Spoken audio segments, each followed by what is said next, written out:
Si John Riel Cuadruelas Casimero, isang pangalan na minsang yumanig sa mundo ng boxing, isang boksingero na nagmula sa simpleng pinagmulan, ngunit umabot sa tuktok ng pandaigdigang tagumpay. Mula sa Ormoc, Leyte, dinala niya ang bandila ng Pilipinas sa iba't ibang sulok ng mundo. Tinalo ang mga kampiyon at pinatunayan na lakas at tapang na isang Pilipino ay hindi matitinag. Sa kanyang kasagsagan, 3 world titles mula sa magkaibang weight divisions ang kanyang nasungkit, isang birang karangalan na ilan lamang ang nakakamit. Ngunit, nitong mga nakarang buwan, isang malaking balita ang yumanig sa boxing community.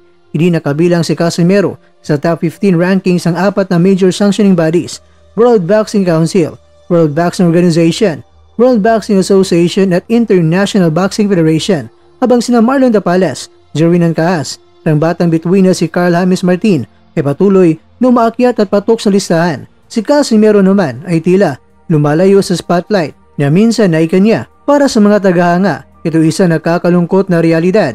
Ngunit para sa iba, lalo na sa mga kritiko at bashers, isa itong I told you so moment.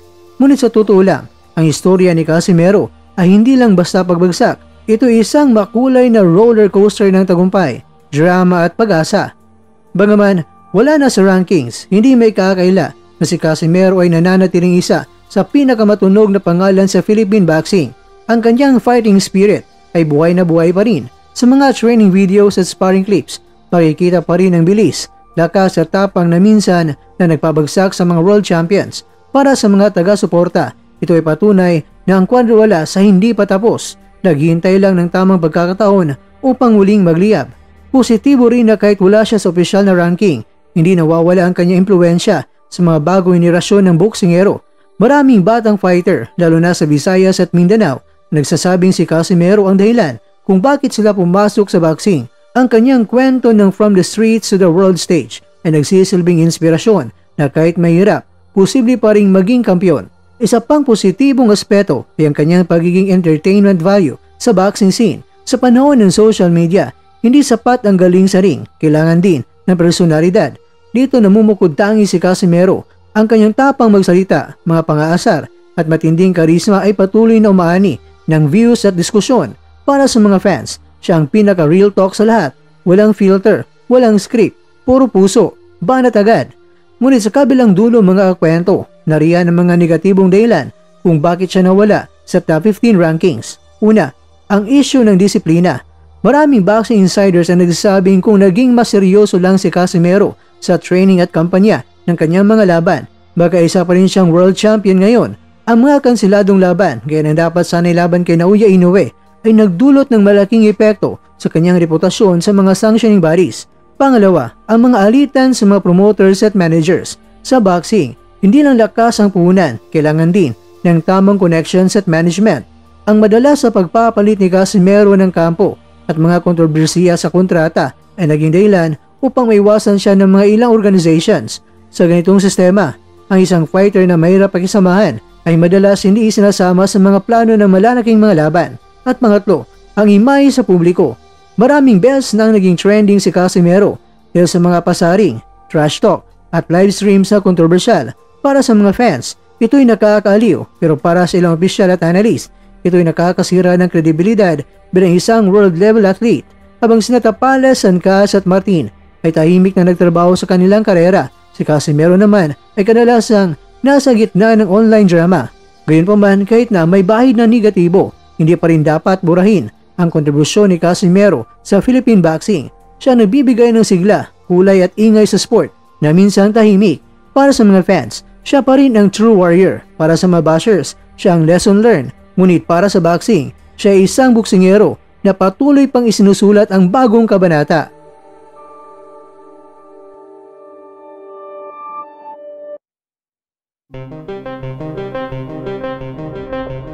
Mga kakwento, ang pagkawala ni John Riel Casimero sa ranking sa Super Bantamweight Division ay wala ring epekto yan, lalo na kung sa Featherweight Division na siya lalaban. Doon na lang niya pagsikapan para makapasok sa World Rankings, pero kung plano niya sa Super Bantamweight Division pa rin, ay dapat doble kayod para muling makapasok sa World Rankings. Gayunpaman, hindi pa ito katapusan, kundi isang panibagong simula habang sina Tapales, Ancaas at Martin ay patuloy na umangat. nananatiling malagang bahagi ng kasaysayan ng boxing itong si Casimero. Positibo man o negatibo, siya pa rin ang boksingerong marunong na magpapaalala ng boxing ay hindi lang laban ng kamo, kundi ito ay laban din ng disiplina, karakter at puso.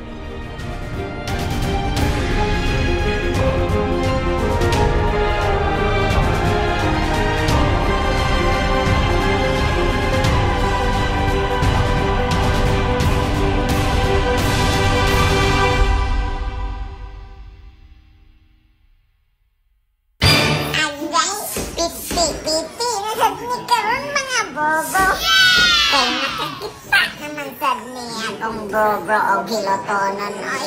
Diyos! Ako lang malooy.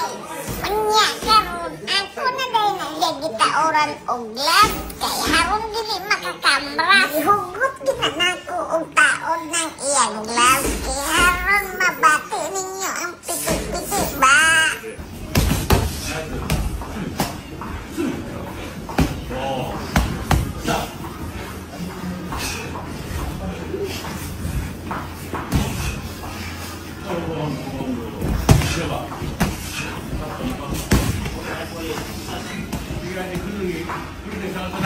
Agay!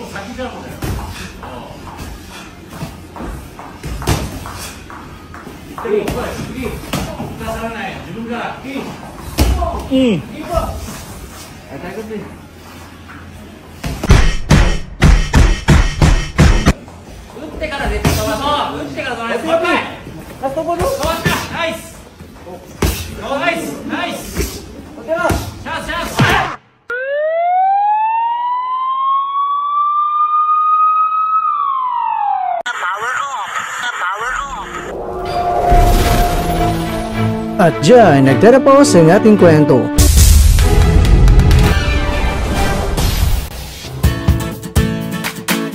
Maraming salamat mga kakwento sa inyong panonood. Pero baka naman mga kakwento ay nagustuhan niyo po ang kwento natin ngayon.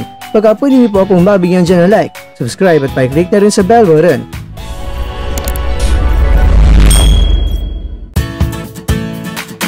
Pero bago tayo tatapos mga kwento, syempre, shoutout po muna tayo dyan sa ating mga kakwento.